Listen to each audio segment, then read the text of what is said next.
Hello नमस्ते. माझ्या नवीन एका ब्लॉगमध्ये तुमचं स्वागत आहे. आता इथे आविर काय करत आहे तर आम्ही ह्यावेळी गुढीपाडव्याला घरी गेलेलो होतो आणि घरी गेल्या गेल्या आमचं देवदर्शन चालू होतं. म्हणजे दार उघडलं आणि आम्ही लगेच देवाऱ्यात जाऊन नमस्कार करायला उभं राहिलो. आता आविरला देवांचं काही सांगायलाच लागत नाही, जिथे देव पाहिल तिथे लगेच नमस्कार करतो. नंतर आम्ही बघत होतो ह्या रूममध्ये काय त्या रूममध्ये काय.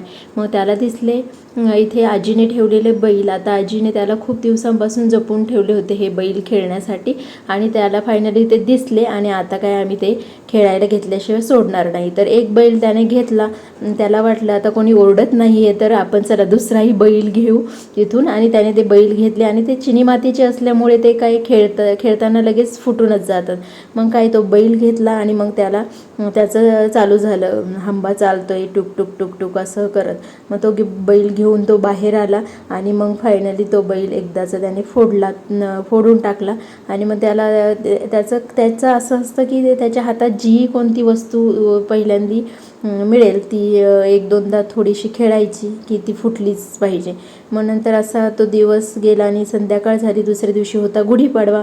मग आम्हाला शेजारच्या आजोबांनी, म्हणजे आमचेच रिलेटिव्ह त्याचे आजोबा लागतात, त्यांनी त्याला हे कडं आणून दिलेलं आणि मग आमचं कडं खायचं काम चालू होतं. आता गोड काही मम्मा खायला देत नाही आणि कडं तर खूप साखरेचं गोड असतं, तर त्याला खूप ते आवडलं आणि तो खाणं त्याचं चालू होतं. आजी ओरडत होती, अरे आविर खाऊ नको खाऊ नको, पण आजीला काही दाद तो देत नव्हता, त्याला खायचंच होतं ते. आणि मी त्याला ओरडत होते की अरे बास बास, पण त्याला ते खायचं होतं. आता ते काही पूर्ण खाणार नव्हता, पण त्याला त्याची मजा घ्यायची होती. म्हटलं चला त्याचा पहिलाच गुढीपाडवा आहे आणि घेऊ देत थोडा वेळ मजा, किती खाईल खाऊन म्हणून त्याला ते खायला दिलं. आणि मग त्याचं असं काही चालू होतं. खाऊन झालं मग आम्हाला इकडून तिकडे असं मज्जा करायची होती. आता गावी गेलो म्हटल्यावर त्याचं मनमर्जी मस्त चालते, त्याला खूप मजा येते, एन्जॉय करत असतो. इथे तो एन्जॉय करत होता. नंतर आम्ही आलो संध्याकाळी टेरेसवर. म्हटलं चला खूप दिवसांचं चांदणे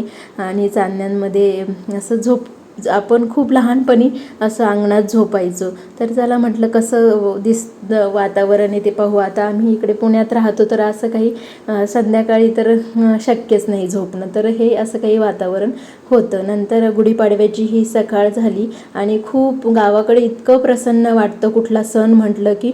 आणि म्हटलं चला तुम्हालाही गावाकडची ही छान सोनेरी सकाळ दाखवूयात. खूप प्रसन्न वाटतं आणि इथे खूप माझ्या सासूबाईंनी झाडं लावलेली आहेत, तर सकाळी सकाळी वातावरण अगदी प्रसन्न असतं. देवाची गाणी लावलेली असतात आणि छान वातावरण असतं. तर गुढीपाडवा म्हटल्यावर आपली साफसफाई आलीच. म्हटलं चला पोर्च धुवून काढू आणि मग पोर्च धुतल्यानंतर सडा थोडासा कलर दिला आणि मग म्हटलं चला शेणाचाही सडा मारू. आणि गावाकडे शेणाच्या सड्याशिवाय कुठला सणच होत नाही आणि ते खूप शेणाचा सडा मारल्यानंतर अंगण खूप प्रसन्न वाटतं.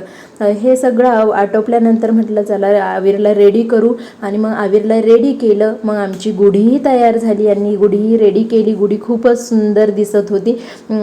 तर म्हटलं चला आविरचे फोटो काढू गुढीसोबत, पण नाही काढायचेच नव्हते आम्हाला फोटो.